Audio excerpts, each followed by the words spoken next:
All right, so today we're going to talk about the sampling distribution of means. So more distributions, more normal curve kind of stuff.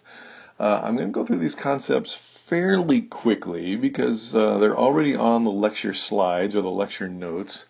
But I want to kind of walk us through and explain what they're all about. So there are four important points, actually 3 points that lead us to the four most important one. Point number one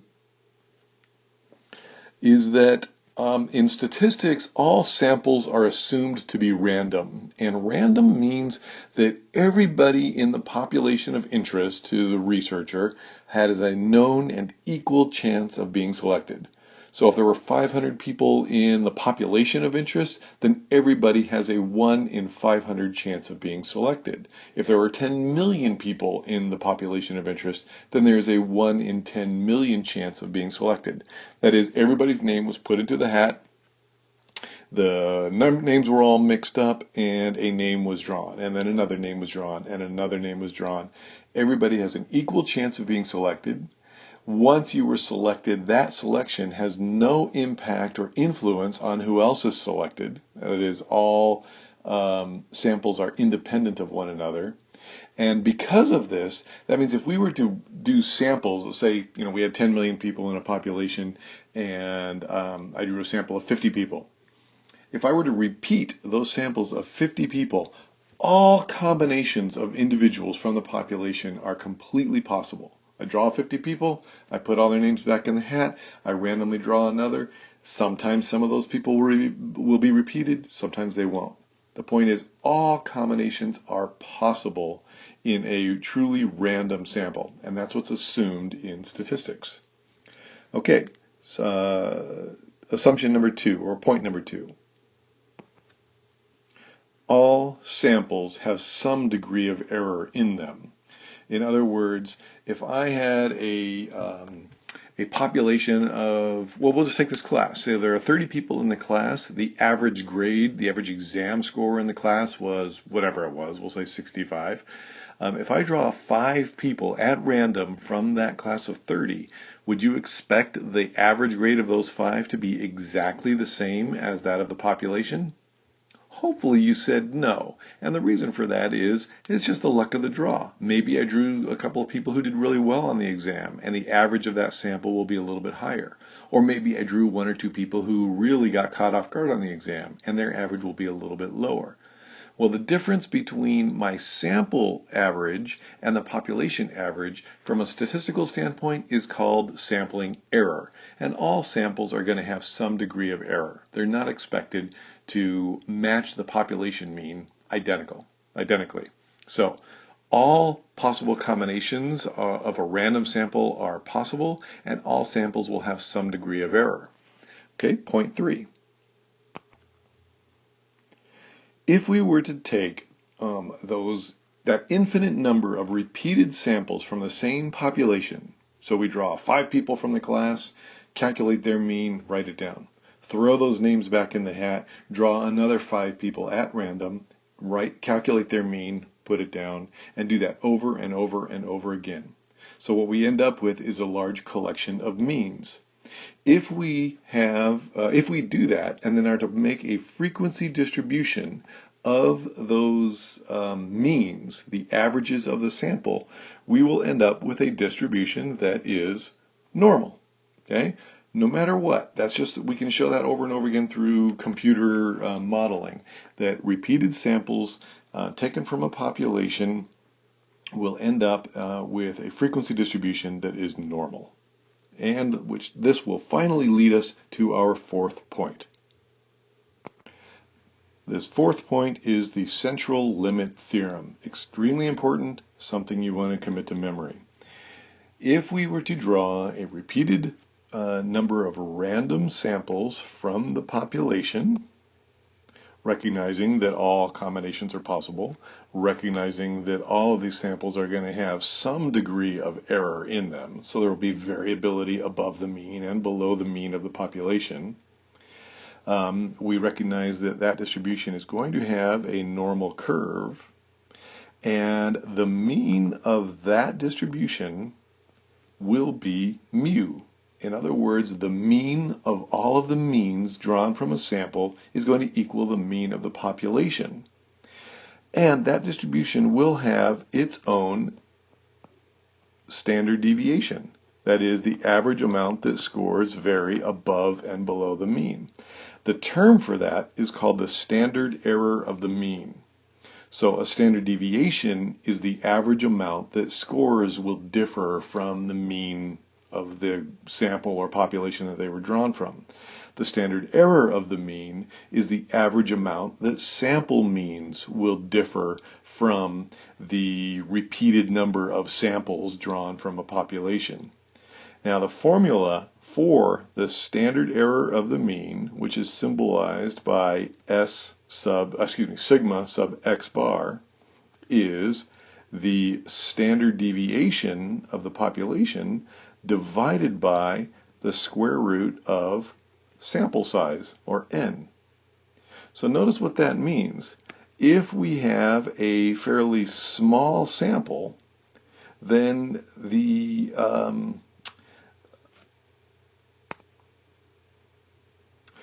amount of error will be quite large. In fact, for example, if we had a sample of size 1, the amount of error in our sample means is going to be equal to the standard deviation. Makes sense. But what if we had, say, 2,500 people in our sample size? Well, the square root of that is 50. Which means that the standard error of the mean for a sample of size 50 will be 1/50th the size of the standard deviation. So the larger the sample size, the less error we're going to have in trying to estimate mu of the population. Our samples will fall closer to the mean than any individual scores. And that's related to the concept of that normal curve. Let me see if I can fit another one in here. Because the majority of scores or of individuals fall within that one standard deviation of the mean, then it makes sense that if we're drawing repeated samples, most of the time we're going to be drawing people from that one standard deviation, or maybe even two standard deviations of the mean range. So our samples are all going to fall fairly close to that mean of the population. All right? So the central limit theorem, very important to understand that the mean of repeated samples of size n is going to equal to the mean of the population, and it'll have a standard deviation that is equal to the standard deviation of the individuals or of the population divided by the square root of the sample size. All right? Commit that concept to memory. It's extremely important. So looking at the lecture slides, it looks like about slide 10, I give you some practice. Now, the answers you'll probably see up there, unless you're playing this as a slideshow. But I'll run through a couple of them. If we have a sigma equal to 100, and we draw samples from the population of 25, then the standard error of the mean is going to be equal to 100 divided by the square root of 25, which will equal 20, right? 100 divided by 5 is 20. Now, if we once again have a sigma that is equal to 100, but we draw samples of size 100, so sigma has remained the same size, but we increased the size of the sample that we drew from the population, our standard error of the mean is going to be equal to 100, that is sigma, divided by the square root of 100, which is our sample size, and all total, that is going to equal 10. So simply by increasing our sample size from 25 to 100, we decreased the amount of error in our ability to estimate the population mean from 20 points down to 10 points. So this is one of the critiques that researchers use when they look over somebody else's research or anybody's research. One of the first things they look at is what are the size of the sample, because small samples are going to have much more error in them, and so the conclusions are going to be a little more flaky. Whereas if they have a large sample, then the amount of error is going to be much smaller, and we can have more confidence in the findings. All right, so work your way through the practice items. There's only 4 of them. I already did 2 of them right here for you. But that's the important part. So make sure that you write down and remember that the standard error of the mean, this is a formula that you're going to want on your formula cards for the next exam, is equal to the standard deviation of the population divided by the square root of n. Okay? So, looking now at slide 12, let me just kind of re-summarize the big points. As researchers, quite frankly, we're not always interested in what the 10, 20, 30, 40, 50 people in our study are doing. Okay, what we're interested in is figuring out how the population of interest actually behaves in the real world. But we've discussed in the past that testing everybody in the population is impractical, if not impossible. If I'm interested in human memory, I would have to study all 7 billion people to get a population parameter. And that's just not going to happen. So instead, I draw a sample of 30, 40, 50, 60, 70, 100 people, and I use those people as a proxy to try and estimate what the population is going to be like. So for the most accurate estimation, I need a random sample, so an unbiased sample. I recognize that that sample is going to have some degree of error with it, and the concept of the standard error of the mean tells me on average how far off my sample mean will be from the population mean. So based on that information, I can talk about how much confidence I have in my findings. Okay, if I have a larger sample or a very large sample, I should have a relatively small standard error of the mean and can place more confidence in my findings. Okay, so larger samples equal a more accurate estimate of the population. So here's the nifty thing about this sampling distribution of means. You may recall, if I take repeated samples of size n from a population and I plot those means, so I take one sample and I get an x bar, and I take another sample and I get a different x bar, so there's x bar 1, x bar 2, and I take another sample and I get another average of that, and I do it again and I get an x bar 4, and I do this again and again and again and again and again. Eventually I will get a normal distribution with most of the means clustering around some center part, and the mean of those means is actually going to equal the mean of the population, or mu. Now this distribution is essentially a z distribution. It's going to have all the same properties of the z-scores that we talked about in the past. If you remember, the formula for z is z equals x minus x bar, so each score minus the mean, the difference between each score and its mean, divided by the standard deviation of the population. Actually, I should erase this, and we should talk about it in terms of mu. So I got x minus mu divided by the standard deviation of the population. Well, we can do the same thing with all of these samples. Remember, these are now groups of people and not individual people, but the z remains unchanged. We're going to take an x bar, look at the difference between that and mu, and divide that by the standard error of the mean. And I'm going to still get a z-score with the same properties that we're used to.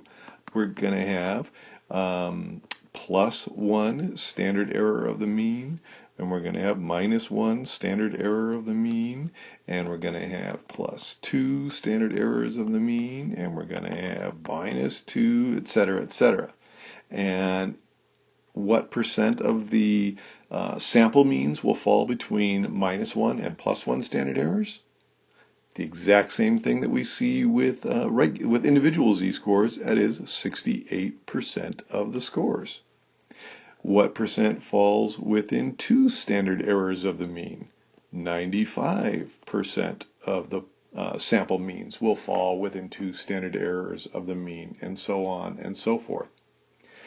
So the sampling distribution of means is essentially a z-distribution that has the same properties, the same probabilities, the same proportions under the curve as when we talked about z-scores a couple of weeks ago.